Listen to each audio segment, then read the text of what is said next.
Hello fellow Star Trek fans, welcome back to a brand new episode of 10 Forward, brought to you as part of the Clonestar podcast. It is sad news this week because it is the final episode of this season of 10 Forward, and the final episode of Star Trek Discovery.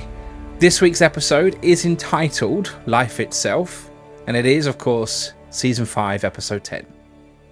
For the last time, let's fly. We're back at the binary black holes. The portal is just out of Discovery's reach, there is no contact with Captain, and the Breen Dreadnought is launching fighters. Primarch Tahal is an hour from escalating things beyond all hope. And inside the portal, Michael finds a tunnel of endless gateway windows that she can't really explain. She heads for the bright light but is pulled into a desolate world, facing angry Breen. After dealing with him and another Breen, Mole finally arrives. Sarcastic but injured.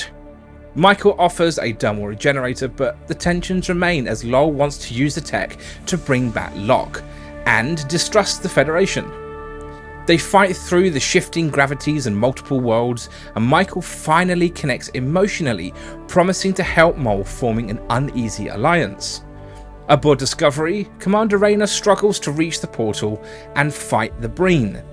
Book volunteers for, a semi-insane shuttle mission, with a tight deadline before the black hole radiation becomes deadly. Dr. Culber joins, sensing his importance.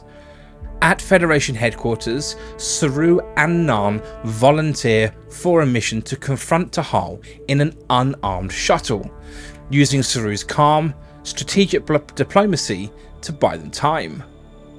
Michael starts thinking multi-dimensionally and finds a promising new vista. She realizes the tech they seek, it's there, passing a monument to the scientist who died whilst trying to use it. As she debates the clues with Mole, she hears Book. Mole knocks Michael out but is zapped whilst activating the system of the Progenitor's technology. Outside the portal, Tilly's plan works and Book struggles, to track to the portal. Culber insight helps him succeed and they finally lock on. Michael solves the puzzle, transitioning to meet an extinct progenitor who explains the portal's purpose: life creation, not resurrection. Tahal sends a cloaked scout, prompting Rayner to propose using the spore drive to remove the Breen from the equation.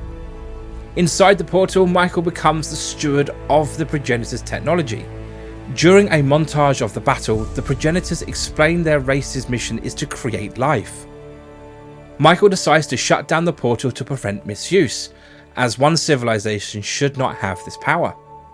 She learns that Progenitors didn't create the portal but simply found it, part of an ever-growing cycle of creators. At Federation headquarters, Mole's attitude softens as she's offered, a job.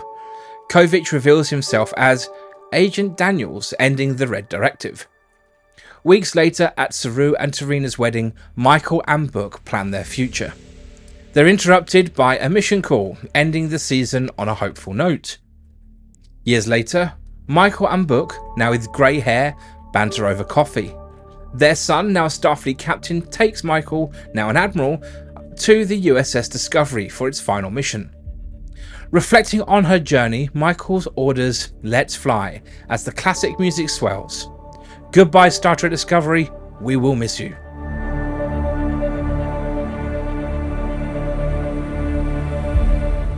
This week's episode was bittersweet. It was a fantastic episode on its own. I think it's the longest Discovery episode ever at an hour and 22 minutes, I think it is.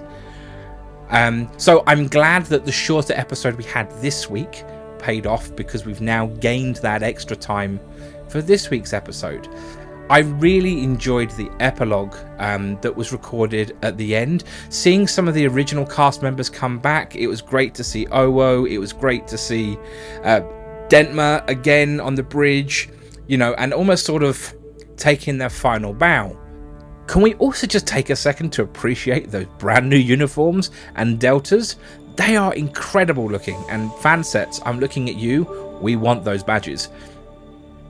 The episode, as I said, the episode itself was bittersweet, and I can't find a single thing that I didn't really enjoy this week. There were a couple of bits that were, I think, overused and got a little bit laborious, such as the fight scenes, but they weren't in a negative way. So, you know, I don't have anything bad to say about this week's episode at all. I hope that we get to see more of Discovery's cast in other shows, such as Starfleet Academy. We already know Tilly's going to be there, but I think that, you know, other cast members such as Owo, Dempma, Linus, even, you know, especially, and also Paul and Hugh, I think all play fantastic roles for Starfleet Academy. And I really hope that even if they're not permanent cast members, we get to see them again. Once again, the visual effects team have done an absolutely incredible job. The kind of windows into the other world looked fantastic, and although I think a lot of that was shot on the VR wall, you didn't notice it anywhere near as much as episodes of the past. So hat off to the VFX team, absolutely. The whole storyline, I thought, was so well written and just ended beautifully that, you know, as much as it wants us, you know, seeking more, it also, to me, was satisfying to watch and letting it conclude. It was just such a well-paced episode. You know, the entire cast and crew have done a phenomenal job with this season, and I think, annoyingly for me, this is definitely Discovery's best season. And for it to end now is just a little bittersweet, but you never know, it might open up to something much more.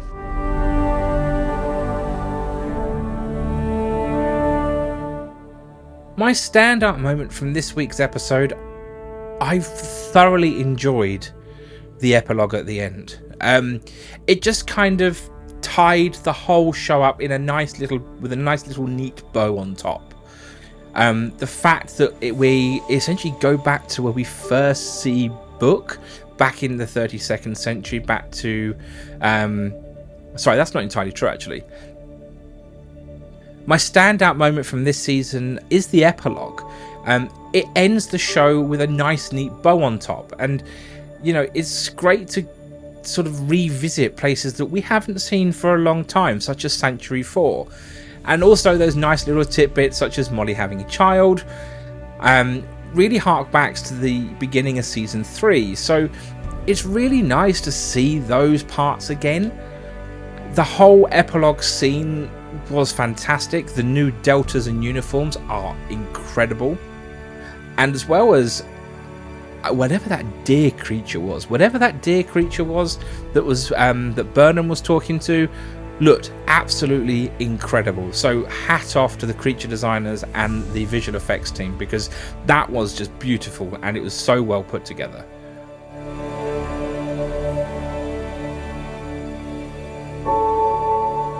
This season finale skillfully wrapped up a plot and character arcs amidst fast-paced action and philosophical musings, a bit with some bloat due to the epilogue added after the season was cancelled.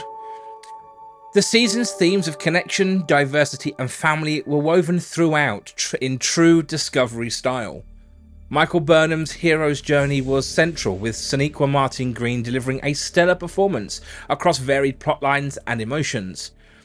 Well, the ensemble cast also had their hero moments, especially Doug Jones, good old action Saru, who showcasted his formidable nature without violence. The characters were smart, maintaining credible stakes without dumbing down the villains. The Discovery itself had a heroic moment with stunning visual effects. The director of this episode, Olonte Tsunami, paced the episode well, despite overusing the spinning camera rig just a little bit. Character arcs were resolved amidst the action, such as Rayna, who started in conflict with Burnham but found redemption. Callum Keith Rennie's performance was a standout, and Wilson Cruz's Culber found closure in his spiritual journey, although Anthony Raps' Stamets felt a little bit underutilised. Mary Wiseman's Tilly had her moments setting up for Starfleet Academy spin-off. The Breen took the backseat in the finale, with Tahal and Mol being the main antagonists. Mol's determination led to numerous fight scenes which felt a little excessive at times. The Progenitor storyline tied back to Star Trek The Next Generation's The Chase, with Burnham passing the test to become the Steward, but rejecting the power to maintain balance within the galaxy. For romance fans, Michael and Book were reunited, and Saru and Tarina's wedding added a heartfelt touch. The beach scene with Michael and Book hinted at future adventures, suitable for a series finale with an optimistic outlook. The epilogue, which was shot after the season's cancellation, leaped into the future with older Book and Michael tying up loose ends and connecting to the short Treks episode Calypso. This coda focused on Michael providing a satisfying conclusion to her arc and hinting at future opportunities for the characters in potential spin-offs. Life itself was a fitting end to Discovery, answering key questions and leaving some open for the future. This finale was the best of the series, highlighting the show's stride in Season 5, balancing adventures with deep character development. I want to dedicate this episode to the entire cast and crew of Star Trek Discovery, both those in the past and those in the current season. Discovery has been one of my favourite Star Trek shows. I know it's a little bit of a touchy subject at times, but let's face it, without it we wouldn't have shows such as Strange New Worlds and Lower Decks, as well as Prodigy. I think that the show itself has endured, and I think it will endure, and it's one of those shows that, for me, it's kind of become my comfort. When I'm having a bad day, I normally switch on an episode of Discovery. And I'm hoping that Discovery is that gateway for other generations to enjoy Star Trek as much as we will do. We will be back with a brand new season of 10 Forward when Star Trek Lower Decks airs for its final season later this year. Until then, live long and prosper.